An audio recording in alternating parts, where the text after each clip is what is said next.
ഗും ഗുരുഭ്യോ നമ. ഗം ഗണപതയേ നമ.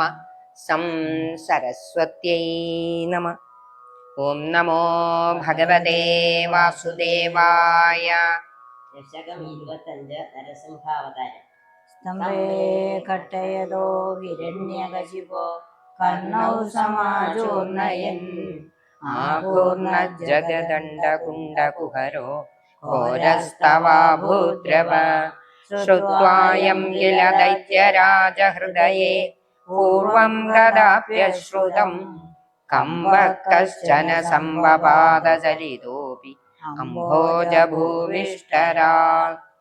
സ്തംഭേ ഘട്ടയതോ. സ്തംഭം എന്ന് പറഞ്ഞാല് തൂണ്. ഘട്ടയതഃ എന്ന് പറഞ്ഞാൽ പ്രഹരിക്കുക. തൂണിൽ പ്രഹരിച്ച സമയത്ത്, അതായത് ഇതിന് തൊട്ടു മുമ്പത്തെ ദശകത്തില് മേൽപ്പത്തൂര് പറഞ്ഞു നിർത്തിയത് ഹിരണ്യകശിപു പ്രഹ്ലാദനോട് എവിടെടാ വിഷ്ണു, നീ പറയുന്ന ഈ സർവവ്യാപിയായ വിഷ്ണു എവിടെ, ഈ തൂണിലുണ്ടോ എന്ന് ചോദിച്ച് ആ തൂണിലെ ഇടിക്കാനായിട്ട് തയ്യാറായി നിൽക്കുന്ന രംഗമായിരുന്നു വർണ്ണിച്ചത്. അപ്പോൾ ഈ ദശകത്തില് ആദ്യം തന്നെ ആ തൂണില് ഇടിച്ചതിന്റെ ഫലം ആണ് പറയുന്നത്.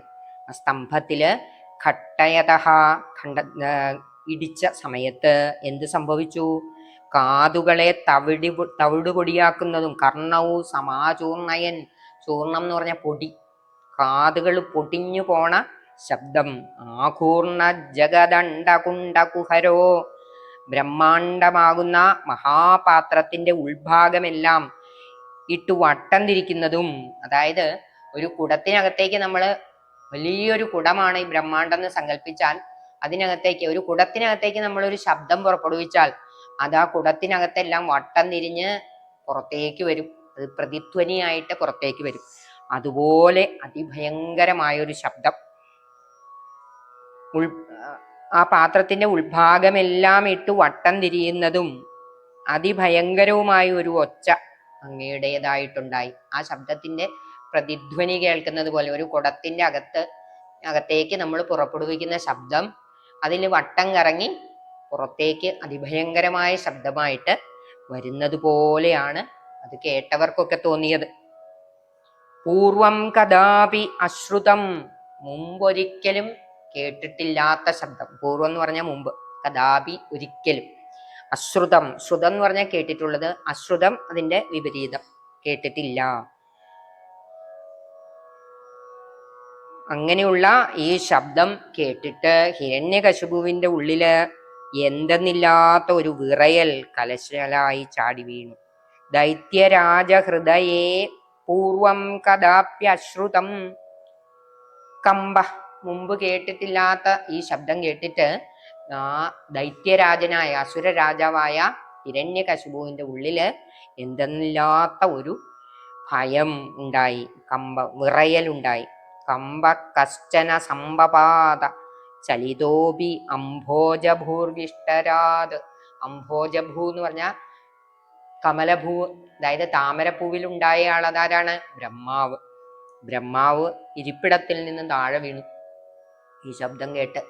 രണ്ടുപേർക്കാണ് ഇതില് പ്രധാനമായിട്ടും ബുദ്ധിമുട്ടുണ്ടായത്. ഒന്ന് ഹിരണ്യകശിപു, രണ്ടാമത്തേത് ബ്രഹ്മാവ്. അതായത് ഈ ഹിരണ്യകശിപുവിന് വരം കൊടുത്തത് ബ്രഹ്മാവാണ്. ഇങ്ങനത്തെ വളരെ ബുദ്ധിമുട്ടുള്ള വരങ്ങള്, അതായത് ഈ ദുഷ്ടന്മാർക്ക് ഇങ്ങനെയുള്ള വരങ്ങളെല്ലാം കൊടുത്ത് ഈ ലോകത്തിനെ ബുദ്ധിമുട്ടിക്കുന്ന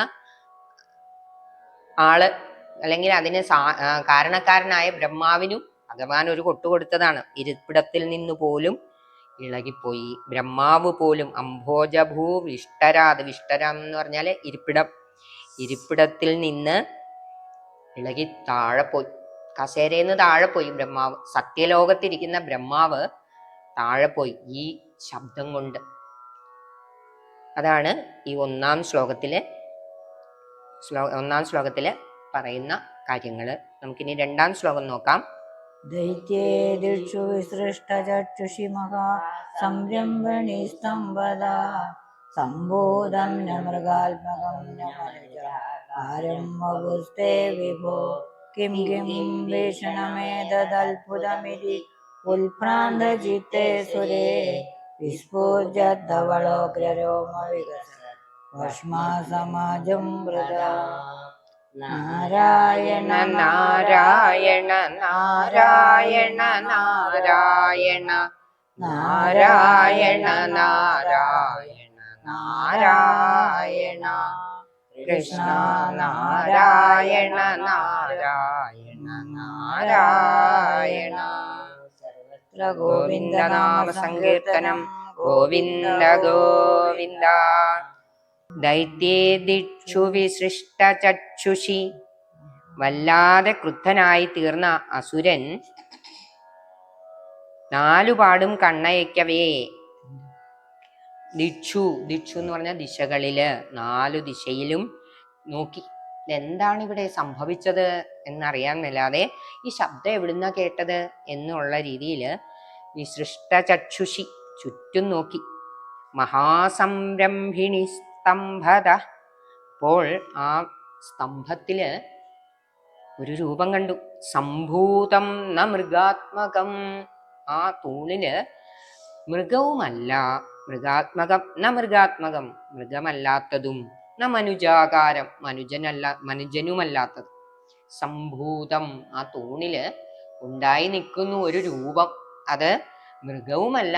മൃഗമാണോ എന്ന് ചോദിച്ചാൽ മൃഗമല്ല, മനുഷ്യനാണോ എന്ന് ചോദിച്ചാൽ മനുഷ്യനല്ല.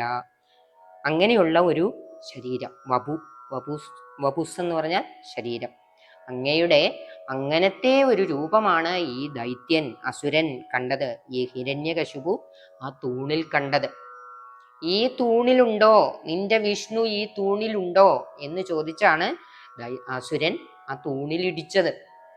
അപ്പോൾ ഇവിടെ ഉണ്ട് എന്ന് കാണിച്ചുകൊണ്ട് ഭഗവാൻ മൃഗവുമല്ല മനുഷ്യനുമല്ല, അല്ലെങ്കിൽ മൃഗവുമാണ് മനുഷ്യനുമാണ് എന്ന് പറയാം, നരസിംഹം ആയിട്ട് ആ തൂണിൽ പ്രത്യക്ഷപ്പെട്ടു. കിം കിം ഭീഷണമേതത്. ഇതെത്ര ഭയങ്കരമാണ്. ഭീഷണം എന്ന് പറഞ്ഞാല് പേടിപ്പെടുത്തുന്നത്, ഭയങ്കരമായത്. ഇതി വിഭ്രാന്ത ചിത്തേ സുരേ. അസുരൻ അങ്ങനെ മനസ്സ് താളം തെറ്റിയ അവസ്ഥയിലായി, വല്ലാതെ അമ്പരന്നുപോയി. വിസ്ഫൂർജദ്ധവളോഗ്രരോമ വികസദ്വർഷ്മാ സമാജൃംഭധ. എഴുന്നു നിൽക്കുന്ന വെളുത്ത കൂർത്ത രോമങ്ങളാൽ വളരെ വലിയ ശരീരത്തോടുകൂടി ഉള്ള രൂപമായി തീർന്നു ആ നരസിംഹ രൂപം. ന മൃഗാത്മകം ന മനുജാകാരം. കഴുത്തുവരെ സിംഹത്തിൻ്റെതല്ലാത്തതും ഉത്തമാംഗം മനുഷ്യൻ്റെതല്ലാത്തതുമായ എന്നാണ് ഇതിനകത്തെ സൂചന. ന മൃഗാത്മകം ന മനുജാകാരം, അതായത് നരസിംഹരൂപം ആ തൂണിൽ കാണാനിടയായി എന്നാണ് ഈ ശ്ലോകത്തിൽ പറയുന്നത്. നരസിംഹാവതാരമാണ് അവിടെ ഉണ്ടായത്. ഇനി നമുക്ക് ആ രൂപം എങ്ങനെയാണെന്ന് മേൽപ്പത്തൂർ വർണ്ണിക്കുന്നത് നോക്കാം. തപ്തസ്വർണ സവർണ പൂർണ്ണദതിരുക്ഷടാകേസര പ്രോൽകമ്പനികുംഭിരാംബരമഹോ വേദം വപു വ്യാപ്തമഹാദരീ സഹമുഖം ഖഡ്ഗോഗ്രവൽഗന്മഹാ ജിഹ്വാ നിർഗമദൃശ്യമാനസുമരം. തപ്തസ്വർണ സവർണ ഘൂർണദതിരൂക്ഷാക്ഷം. ആ അക്ഷരങ്ങളുടെയൊക്കെ പ്രയോഗങ്ങൾ കൊണ്ട് വളരെ മനോഹരമായ ശ്ലോകങ്ങളാണ് അദ്ദേഹം ഇതിന് ഉപയോഗിച്ചിരിക്കുന്നത്. തപ്തസ്വർണ സവർണ ഘൂർണദതിരൂക്ഷാക്ഷം. തപ്തസ്വർണം എന്ന് പറഞ്ഞാല്, തപ്തം എന്ന് പറഞ്ഞാല് ചൂടാക്കിയത്, താപം കൊണ്ട് ഉരുകിയത്. ഉരുക്കിയ തങ്കത്തിന്റെ നിറമാണ്. എന്തിനാണ്? കണ്ണിന്. ഉരുട്ടിമിഴിച്ചവയും, കൂർണം എന്ന് പറഞ്ഞാല് കറങ്ങിക്കൊണ്ടിരിക്കുന്ന കൺമിഴികൾ അങ്ങനെ വട്ടം കറങ്ങുകയാണ്. ഉരുട്ടിമിഴിച്ചവ, അത്യുഗ്രങ്ങളുമായ കണ്ണുകളോട് കൂടിയതും. പ്രോത്കമ്പ പ്രനികുംബിതംബരമഹോ. ചിടകെട്ടിയ സ്കന്ധരോമങ്ങൾ. സടാകേസര പ്രോത്കമ്പ പ്രനികുംബിതംബരം. ചിടകെട്ടിയ സ്കന്ധരോമങ്ങള് എഴുന്നുയരവേ ആകാശത്തെ മുച്ചൂടും മൂടിക്കളയുന്നതും. തുറന്നപ്പോൾ വിസ്താരമേറിയ ഒരു മഹാഗുഹയ്ക്ക് സദൃശമായി തീർന്ന വായയോടു കൂടിയതും. വാൾ പോലെ ഭയങ്കരമായി കിടന്നു ചുഴലുന്ന ഊക്കൻ നാവ് പുറത്തേക്ക് നീട്ടുമ്പോൾ കാണപ്പെടുന്ന രണ്ടു വലിയ ദംഷ്ട്രകളാൽ ഏറ്റവും ഭയങ്കരവും ആശ്ചര്യകരവുമായ അവിടുത്തെ ഈ സ്വരൂപം ജയിക്കുമാറാകണമേ എന്നാണ് ഈ ശ്ലോകത്തില് ആ നരസിംഹ രൂപത്തെ വർണ്ണിക്കുന്നത്. കണ്ണുകള് സ്വർണം ഉരുക്കിയതുപോലെ, അതങ്ങനെ വട്ടം കറങ്ങുന്ന ഉരുട്ടിമിഴിച്ച കണ്ണുകള്. സടാകേസര പ്രോത്കമ്പ പ്രനികുംബിതംബരമഹോ ജീയാത്തവേദം വപു. ജിയാത് ജയിക്കട്ടെ എന്നാണ്. തവ ഇതം വപു അങ്ങയുടെ ഇതേപോലെയുള്ള ആ ശരീരം, വപു വപുസ് എന്ന് പറഞ്ഞ ശരീരം ജയിക്കട്ടെ. വ്യാപ്ത മഹാദരി വലിയ ഗുഹ, ദരി എന്ന് പറഞ്ഞ ഗുഹ, വലിയൊരു ഗുഹ പോലെ ഉള്ള വായ്. ഖഡ്ഗോഗ്രവൽഗൻ നല്ല വാള് പോലെയുള്ള നാക്ക്. ഖഡ്ഗോഗ്രവൽഗൻ മഹാജിഹ്വ, ജിഹ്വ എന്ന് പറഞ്ഞാൽ നാക്ക്. നിർഗമ ദൃശ്യമാനസുമഹാ ആ നാക്ക് ഇങ്ങനെ പുറത്തേക്ക് നീട്ടുമ്പോൾ വായ്ക്കകത്ത് കാണുന്ന ദംഷ്ട്രായുഗോഡാമരം വളരെ വലിയ ദംഷ്ട്രകള്, ഭയങ്കരങ്ങളായ ദംഷ്ട്രകള് നമുക്ക് കാണാൻ സാധിക്കും. ആ ഗുഹ പോലെയുള്ള വായ്ക്കകത്തെ വാളു പോലെയുള്ള നാക്ക് പുറത്തേക്ക് നീട്ടുമ്പോൾ വായ്ക്കകത്തുള്ള ഭയങ്കരങ്ങളായ ദംഷ്ട്രകൾ നമുക്ക് കാണാൻ സാധിക്കും. ഇങ്ങനെയാണ് നരസിംഹ രൂപത്തെ മേൽപ്പത്തൂര് വർണ്ണിക്കുന്നത്. ഇനി അതിന്റെ ബാക്കി ഭാഗങ്ങള് അടുത്ത ശ്ലോകത്തിൽ കാണാം. ഉത്സർഗദ്വലിഭംഗഭീഷണമനു ഹ്രസ്വസ്തദീയസ്തരാ ഗ്രീവം വീവരദോഷതോൽകൃതമഖ ക്രൂരാംശുഘോരാൽഗണം വ്യോമോല്ലംഘികനാഗനോപമഗന ക്രത്വാനനർത്താവിദാ സ്പർദ്ധാലു പ്രകരം നമാമി ഭവത തന്നാരസിംഹം വപോ. ഉത്സർപ്പദ്വലിഭംഗഭീഷണഹനു മേൽപോട്ടു വലിയുന്ന വലികളുടെ ചുളിവുകളാൽ ഭയങ്കരമായി തീർന്ന കീഴ്ക്കവിളോട് കൂടിയവയും നീളം കുറഞ്ഞ് ഹ്രസ്വസ്ഥം, ഹ്രസ്വം എന്ന് പറഞ്ഞാൽ നീളം കുറഞ്ഞത്, വീയസ്തരഗ്രീവം നീളം കുറഞ്ഞ് നന്നേ തടിച്ച കഴുത്തുള്ള, ഗ്രീവ എന്ന് പറഞ്ഞാൽ കഴുത്ത്, നന്നേ തടിച്ച കഴുത്തുള്ളതും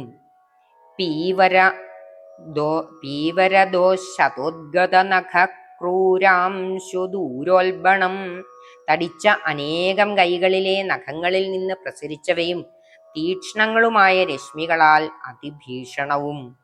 വ്യോമോല്ലംഘി, വ്യോമം എന്ന് പറഞ്ഞാൽ ആകാശം, വ്യോമത്തെ ആകാശം മുട്ടി നിൽക്കുന്നത്.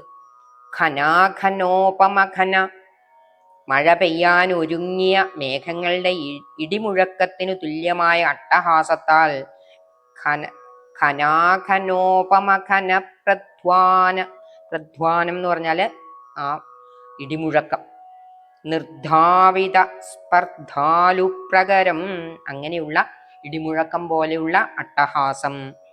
സ്പർദ്ധാലു എന്ന് പറഞ്ഞ എതിരാളികള്, സ്പർദ്ധാലുപ്രകരം എതിരാളിക്കൂട്ടത്തെ ആട്ടിയോടിച്ചതുമായ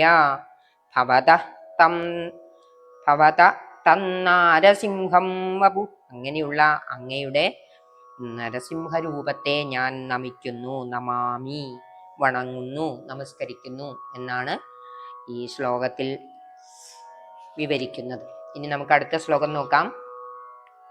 ൂനം വിഷ്ണുരയം ഹൃദയം നിഗമ്യമതി രാമ്യൽഗദാഭീഷണം ദൈത്യേന്ദ്രം സമുപാദ്രവന്തമധൃത തോർഭ്യാം പിതൃഭ്യാമമും വീരോ നിർഗളിതോദഖഡ്ഗബലഗൗ കൃഷ്ണൻ വിചിത്രശ്രമാൻ യാവൃണ്വൻ പുനരാപപാദഭുവന ഗ്രാസോദ്യതം ദ്വാമഹോ. നൂനം വിഷ്ണുരയം, നൂനം എന്ന് പറഞ്ഞ ഉറപ്പായിട്ടും വിഷ്ണു തന്നെ, ഇവൻ വിഷ്ണു തന്നെ.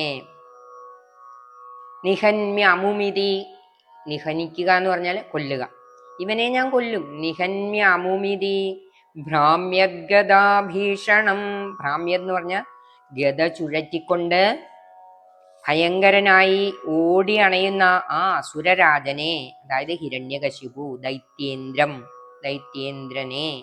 ദൈത്യേന്ദ്രം എന്ന് പറയുമ്പോൾ ദൈത്യേന്ദ്രൻ, ഹിരണ്യകശിപു, ദൈത്യേന്ദ്രം എന്ന് പറയുമ്പോൾ ഹിരണ്യകശിപുവിനെ, പൃഥുഭ്യാം ദോർഭ്യാമധൃധാ, പൃഥുഭ്യാം ദോർഭ്യാം, രണ്ട് കൈകൊണ്ടും തടിച്ച രണ്ട് കൈകളും കൊണ്ട് കടന്നു പിടിച്ചിട്ട്, പൃഥുഭ്യാം ദോർഭ്യാം അധൃതാഹ, കടന്നു പിടിച്ചിട്ട്, വീരഹ നിർഗളിതഹ അഥ, അങ്ങനെ പിടിച്ചപ്പോൾ ഹിരണ്യകശിപു നല്ല ശക്തിയുള്ളയാളാണ്. എത്ര തപസ്സൊക്കെ ചെയ്ത് ബ്രഹ്മാവിന്റെ അനുഗ്രഹം കൊണ്ട് സിദ്ധിച്ച ശരീരമാണ്. അത്ര എളുപ്പമൊന്നും കീഴ്പ്പെടുന്നതല്ല. അവൻ കുതറി ഭഗവാന്റെ കയ്യിൽ നിന്ന് പിടിവിട്ട് പോയി. വീരഹ നിർഗളിതഹ, നിർഗളിതൻ എന്ന് പറഞ്ഞാൽ ആ പിടിയെ വിടുവിച്ച്, ഭഗവാന്റെ തടിച്ച കൈകൾ കൊണ്ട് അവനെ മുറുക്ക പിടിച്ചായിരുന്നു. ആ പിടി വിടുവിച്ച് അവൻ കുതറിച്ചാടി. വീരഹ എന്ന് പറഞ്ഞ മിടുക്കൻ, ആ സമർത്ഥൻ എന്നുള്ള അർത്ഥം. സമർത്ഥനായ ആ അസുരൻ ഭഗവാന്റെ പിടി വിടുവിച്ച് ഓടി. ഭഗവാൻ എത്ര നാളായി കണ്ടിട്ട്, തന്റെ പാർഷദനാണ് ഇപ്പൊ ഹിരണ്യകശിപുവായിട്ട് വന്നിരിക്കുന്നത്. കണ്ടിട്ട് എത്ര നാളായി എന്നുള്ള സ്നേഹം കൊണ്ട് കെട്ടിപ്പിടിച്ചതാകാം. പക്ഷേ അവൻ ആ പിടി വിടുവിച്ച്, നമ്മൾ പരിഭവം ഭാവിക്കുമല്ലോ, അതുപോലെ ഒത്തിരി നാളായിട്ട് കണ്ടിട്ട്, എത്ര നാളായി കണ്ടിട്ട് എന്ന് പറഞ്ഞ് ആലിംഗനം ചെയ്തപ്പോൾ, ഭഗവാൻ ആഗ്രഹിക്കാത്തത് കൊണ്ടല്ലേ എന്നെ കാണാൻ വരാത്തത് എന്നുള്ള പരിഭവം കൊണ്ട് പിണങ്ങിപ്പോകുന്നത് പോലെ ആ പിടി വിടുവിച്ച് അവൻ കുതറി ഓടി. എന്നിട്ടോ വീരഹ നിർഗളിതഹ അഥ ഖഡ്ഗഫലകൗ ഗൃണ്ണൻ, ഉടനെ വാളും പരിചയം എടുത്തു വന്നു. വിചിത്രശ്രമാൻ വ്യാവൃണ്വൻ, പല അടവുകൾ, എൻ്റെ കയ്യിൽ എന്തൊക്കെയുണ്ടെന്ന് അറിയാമോ, ഭഗവാന് കാണണോ, ഞാൻ കാണിച്ചു തരാം എന്നുള്ള അർത്ഥത്തില് പല അടവുകളും കാട്ടുകയും ചെയ്തുകൊണ്ട് ലോകമായ ലോകമൊക്കെ പിടിച്ചു വിഴുങ്ങാനൊരുങ്ങിയ ഭുവനഗ്രാസോദ്യതം ത്വാം, ലോകത്തെ മുഴുവനും പിടിച്ചു വിഴുങ്ങാൻ കഴിവുള്ള, അല്ലെങ്കിൽ അതിന് ശ്രമിച്ച അങ്ങയുടെ നേരെ പിന്നെയും ചാടി വന്നു. ആശ്ചര്യം, അങ്ങയുടെ ആ വർദ്ധിച്ച കഴിവുകളെ ഒന്നും അല്പം പോലും അറിയാത്ത ആ അസുരൻ അങ്ങയുടെ നേരെ വാളും പരിചയം എടുത്തുകൊണ്ട് വന്നിരിക്കുന്നു എന്നാണ് ഈ 5-ാമത്തെ ശ്ലോകത്തിൽ പറയപ്പെടുന്നത്. ഇനി നമുക്ക് 6-ാമത്തെ ശ്ലോകം നോക്കാം.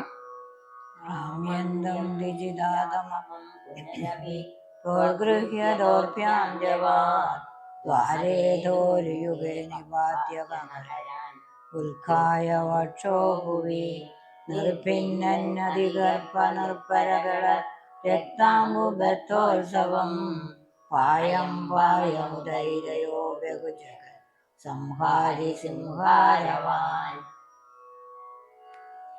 ഭ്രാമ്യന്തം എന്ന് പറഞ്ഞാൽ ഭഗവാനു പിടികൊടുക്കാതെ മാറി മാറി വട്ടം കറങ്ങി ഓടുന്ന ആ അസുരനെ, ദിതിജാധമൻ, ദിതിജൻ എന്ന് പറഞ്ഞ അസുരൻ, അധമൻ അധർമ്മിഷ്ഠനായിട്ടുള്ള അവൻ, പുനരപി വീണ്ടും, പ്രോദ്ഗൃഹ്യ ദോർഭ്യാം ജവാദ് ആ അസുരനെ, ഭ്രാമ്യന്തം പിടിവിടുവിച്ച് കുതറി ഓടിയ, അങ്ങനെ ഓടിക്കൊണ്ടിരിക്കുന്ന ആ ദിതിജാധമനെ, അസുര അധർമ്മിയായിട്ടുള്ള അസുരനെ, പുനരപി വീണ്ടും, പ്രോദ്ഗൃഹ്യ അങ്ങ് പിടിച്ചിട്ട്, ദോർഭ്യാം ജവാദ് കൈകൾ കൊണ്ട് പിടിച്ചിട്ട്, ജവാദ് പെട്ടെന്ന്, ദ്വാരേ ധോരുയുഗേ, ദ്വാരേ അതായത് ഉമ്മറപ്പടിയിൽ, ഊരുയുഗേ നിപാത്യ നഖരാൻ നെഞ്ചത്ത്, അതായത് മാറില് ആ നഖങ്ങള് കുത്തിയിറക്കി, നഖരാൻ നിപാത്യ നഖരാൻ, വിത്ഖായ വക്ഷോ ഭുവി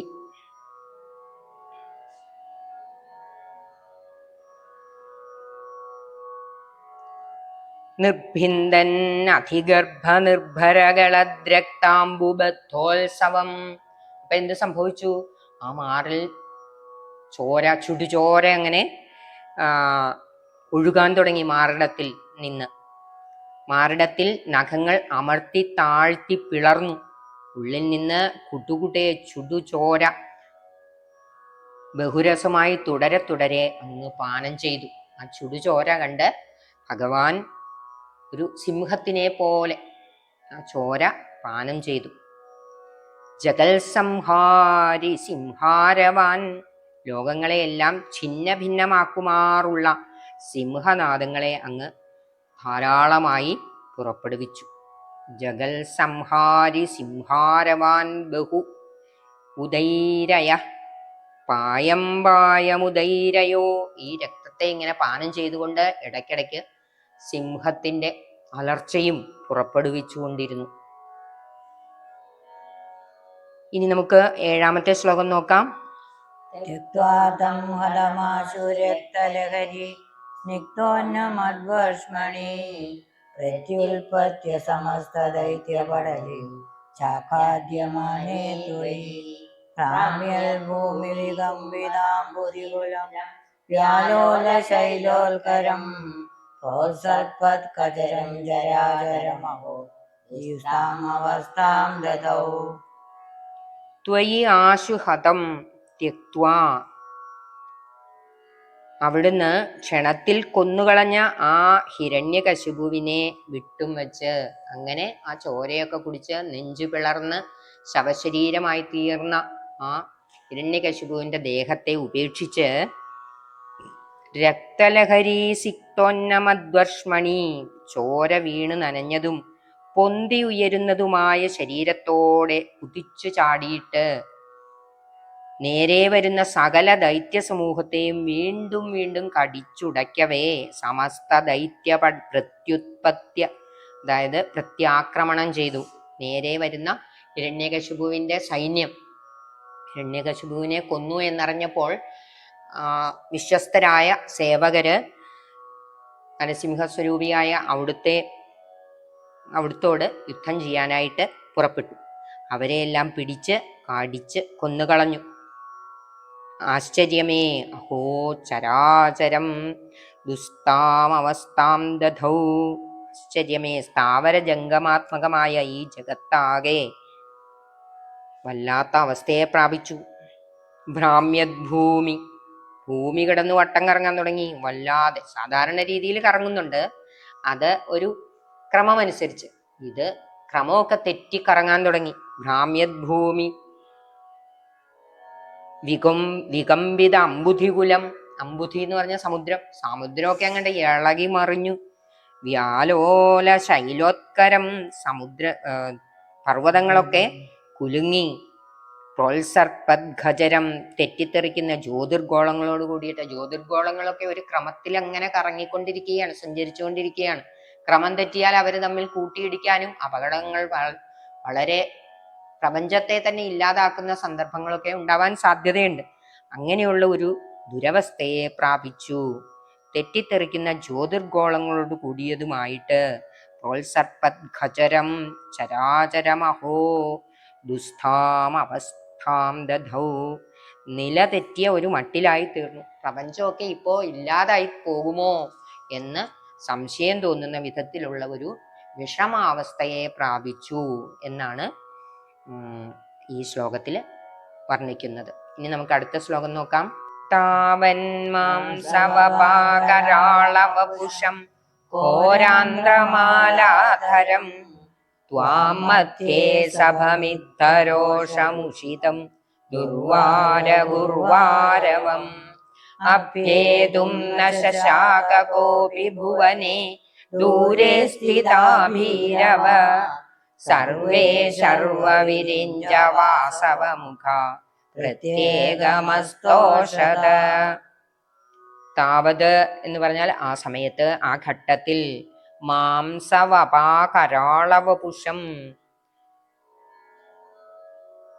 മാംസത്താലും വപയാലും ഭയങ്കരമായി തീർന്ന ശരീരത്തോടു കൂടിയവനും, ഘോരാന്ത്രമാലാധരം, ഈ ഹിരണ്യകശിപുവിന്റെ അതായത് കൊടൽമാല എടുത്ത് മാലയായിട്ട് ധരിച്ചവനും, കിടിലം കൊള്ളുന്ന കുടൽമാല ധരിച്ചവനും, ദുർവാര ഗുർവാരവം, ചെവി തുളച്ചു കയറുന്ന മഹാസിംഹനാദം മുഴക്കുന്നവനും, മധ്യേ സഭം ഇത്തരോഷമുഷിതം, സഭാമധ്യത്തിൽ വർദ്ധിച്ച കടും കോപത്തോടെ ഇരുന്നരുളിയവനുമായ അങ്ങയുടെ അടുത്തേക്കൊന്നു ചെല്ലാൻ ലോകത്തിൽ ഒരുവനും ശക്തനായില്ല. ശിവൻ, ബ്രഹ്മാവ്, ദേവേന്ദ്രൻ തുടങ്ങിയ എല്ലാവരും പേടിച്ച് വിറച്ച് അകലെ നിന്നുകൊണ്ട് വെവ്വേറെ സ്തുതിച്ചു. താവൻ മാംസവപാ കരാളവപുഷം, കരാളമായ വപുസ് ധരിച്ചുകൊണ്ട്, ഘോരാന്ത്രമാലാധരം, ആ ഹിരണ്യകശിപുവിന്റെ കൊടൽമാല ധരിച്ചുകൊണ്ട്, ത്വാം മധ്യേ സഭം, ആ സഭയില് മധ്യത്തില് അതിഭയങ്കരമായ കോപത്തോടെ സിംഹനാദം പുറപ്പെടുവിച്ചുകൊണ്ട് നിന്നിരുന്ന അങ്ങയുടെ അടുത്തേക്ക് വരാൻ ദേവന്മാർക്ക് പോലും, ബ്രഹ്മാവ്, ശിവൻ തുടങ്ങിയ ദേവന്മാർക്ക് പോലും സാധിച്ചില്ല. അഭ്യേതും ന ശശാക, അഭ്യേതും എന്ന് പറഞ്ഞാൽ അടുത്തേക്ക് ചെല്ലാൻ സംശയിച്ചു. ശശാക കോപി ഭുവനെ, ആരും അടുത്തേക്ക് പോകാൻ ധൈര്യപ്പെട്ടില്ല. ദൂരെ സ്ഥിതാ ഭീരവ, എല്ലാവരും ദൂരെ നിന്ന് സ്തുതിച്ചതേ ഉള്ളൂ. സർവേ ശർവവിരിഞ്ച വാസവമുഖാഹ, സർവേ എല്ലാവരും എന്ന് പറഞ്ഞാൽ അതിൽ ആരൊക്കെ പെടും? ശർവൻ, ശിവൻ, വിരിഞ്ചൻ അതായത് ബ്രഹ്മാവ്, വാസവൻ ഇന്ദ്രൻ, ദേവേന്ദ്രൻ, അവര് തുടങ്ങിയ മറ്റു ദേവന്മാര് ആരും അടുത്തേക്ക് പോകാൻ ധൈര്യപ്പെട്ടില്ല. ഈ നരസിംഹരൂപിയായ ഭഗവാന്റെ അടുത്തേക്ക് പോകാൻ ആർക്കും ധൈര്യമുണ്ടായില്ല. അവര് സ്തുതിച്ചു, പക്ഷെ കുറച്ച് അകലം പാലിച്ച് നിന്നുകൊണ്ടാണ് സ്തുതിച്ചത്. അടുത്തേക്ക് പോകാനൊന്നും ധൈര്യമുണ്ടായില്ല എന്നാണ് ഈ ശ്ലോകത്തിൽ വിവരിക്കുന്നത്. ഇനി നമുക്ക് അടുത്ത ശ്ലോകം നോക്കാം.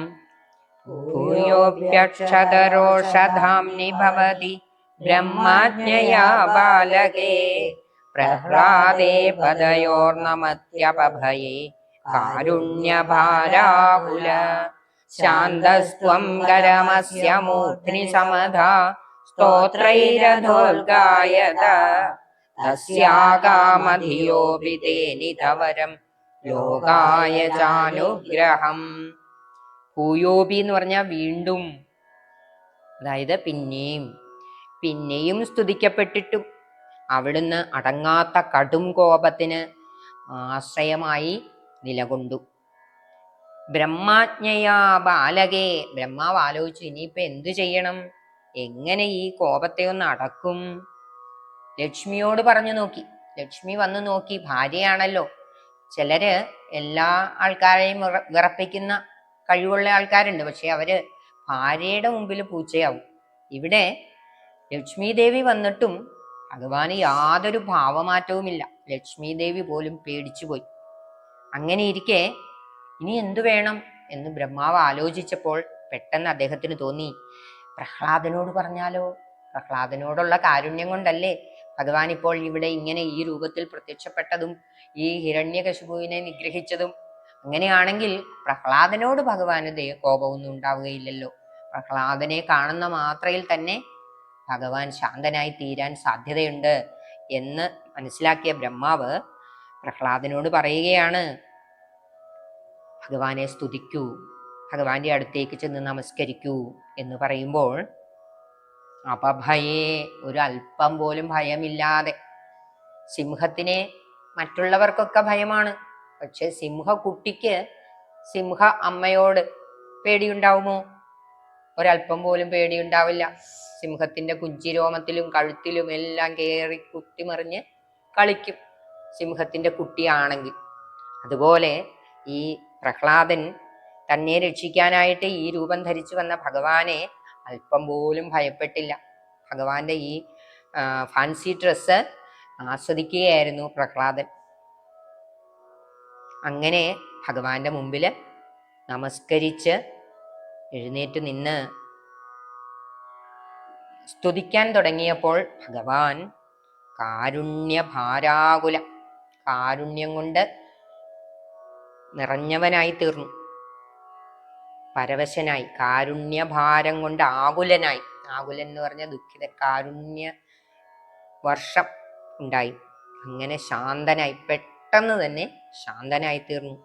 അസ്യ മൂർധ്നി കരം സമധാഹ, ഈ പ്രഹ്ലാദന്റെ നെറുകയിൽ കൈ അമർത്തി വെച്ച് അനുഗ്രഹിച്ചു. അധ സ്തോത്രൈഹി ഉദ്ഗായത, അങ്ങനെ ഈ ചെറിയ കുട്ടിക്ക് ഭഗവാനെ സുന്ദരമായ സ്തോത്രങ്ങൾ കൊണ്ട് സ്തുതിക്കാൻ സാധിച്ചു. ഭഗവാന്റെ അനുഗ്രഹത്തോടു കൂടി ഉറക്കെ സ്തുതികൾ പാടി വാഴ്ത്തുന്ന ആ കുട്ടിക്ക് അശേഷവും ആവശ്യമില്ലായിരുന്നു എങ്കിലും വരമരുളി ലോകത്തിന് അനുഗ്രഹത്തെയും ആ നരസിംഹസ്വരൂപിയായ ഭഗവാൻ നൽകി എന്നാണ് ഈ ശ്ലോകത്തില് മേൽപ്പത്തൂര് വർണ്ണിക്കുന്നത്. ഇനി നമുക്ക് അടുത്ത ശ്ലോകം നോക്കാം. നാടിതരൗദ്രചേഷ്ടിത വിഭോ ശ്രീതാപനീയാഭിധ ശ്രുത്യന്തസ്ഫുടഗീത സർവമഹിമൻ അത്യന്ത ശുദ്ധാകൃതേ തത്താദൃങ്നിഖിലോത്തരം പുനരഹോ കസ്ത്വാംബരോലംഘയേ പ്രഹ്ലാദ പ്രിയ ഹേ മരുത്പുരപതേ സർവാമയാത് പാഹി മാം. ഗോവിന്ദ നാമ സങ്കീർത്തനം. ഗോവിന്ദ ഗോവിന്ദ. ഏവം നാടിത രൗദ്രചേഷ്ടിത വിഭോ. അങ്ങനെ നാടിതമാണിത്, അഭിനയിച്ചതാണ്, ഭഗവാന്റെ ഒരു അഭിനയം മാത്രമാണിത്. ഇപ്രകാരം രൗദ്രമായ, അതായത് ഭയാനകമായ ഒരു വ്യാപാരത്തെ നടിച്ചു കാട്ടിയവനും എന്നാൽ വാസ്തവത്തിൽ ഏറ്റവും ശുദ്ധമായ ആകാരത്തോടു കൂടിയവനും അത്യന്ത ശുദ്ധാകൃതേ. ഏവം നാടിത രൗദ്രചേഷ്ടിത വിഭോ. ചേഷ്ടിതം എന്ന് പറഞ്ഞാല് ചേഷ്ടകള്, പ്രവർത്തനങ്ങള്. ശ്രീ താപനീയാഭിധശ്രുത്യന്തസ്ഫുടഗീത സർവമഹിമൻ. ശ്രീതാപനീയം എന്ന് പറഞ്ഞാല് ശ്രീതാപനീയം എന്ന് പേരോടുകൂടി, അഭിധ ശ്രീതാപനീയം എന്ന് പേരോടുകൂടിയ ശ്രുതിയിൽ പറയപ്പെട്ടിട്ടുള്ള എല്ലാ മഹിമകളോടും കൂടിയ അത്യന്തം ശുദ്ധമായ, വളരെയധികം ശുദ്ധമായ ആകൃതിയോട് കൂടിയ ഭഗവാനെ, നരസിംഹസ്വരൂപിയായ ഭഗവാനെ. തത്താദൃങ്നിഖിലോത്തരം പുനരഹോ. അങ്ങനെ അനുപമനുമായ അങ്ങയെ, പുനരഹോ കസ്ത്വാംബരോലംഘയേൽ, അങ്ങയെ അതിവർത്തിക്കാൻ, അങ്ങയെ മറികടന്ന് അങ്ങയുടെ അപ്പുറത്തെത്താൻ ആർക്കാണ് സാധിക്കുക? കസ്ത്വാം പരോലംഘയേൽ, അങ്ങയെ ലംഘിക്കാനല്ലേ, അങ്ങയെ മറികടക്കാനല്ലേ, അങ്ങയേക്കാൾ മിടുക്കനാവാൻ വേറെ ആർക്കെങ്കിലും സാധിക്കുമോ എന്നാണ് ചോദിക്കുന്നത്. പ്രഹ്ലാദപ്രിയ, പ്രഹ്ലാദപ്രിയ ഹേ മരുത്പുരപതേ. അങ്ങനെയെല്ലാം ഇരിക്കുന്ന പ്രഹ്ലാദപ്രിയനായ ഗുരുവായൂരപ്പ, എന്നെ എൻ്റെ ആമയങ്ങളിൽ നിന്നെല്ലാം രക്ഷിക്കണേ. സർവ ആമയാത് പാഹി മാം. എന്നെ എല്ലാ ആമയങ്ങളിൽ നിന്നും, എല്ലാ ദുഃഖങ്ങളിൽ നിന്നും, ശാരീരികവും മാനസികവുമായ എല്ലാ ദുഃഖങ്ങളിൽ നിന്നും രക്ഷിക്കണേ എന്നാണ് ഈ ശ്ലോകത്തില് മേൽപ്പത്തൂര് ഭഗവാനോട് അഭ്യർത്ഥിക്കുന്നത്, അപേക്ഷിക്കുന്നത്. അങ്ങനെ നരസിംഹാവതാരത്തെ വർണ്ണിക്കുന്ന ഈ ദശകം സമാപിക്കുകയാണ്. സർവത്ര ഗോവിന്ദ നാമ സങ്കീർത്തനം. ഗോവിന്ദ ഗോവിന്ദ. കായേന വാചാ മനസേന്ദ്രിയൈർവാ ബുദ്ധ്യാത്മനാ വാ പ്രകൃതേ സ്വഭാവാത് കരോമി യദ്യൽ സകലം പരസ്മൈ നാരായണായേതി സമർപ്പയാമി. സർവം നാരായണായേതി സമർപ്പയാമി.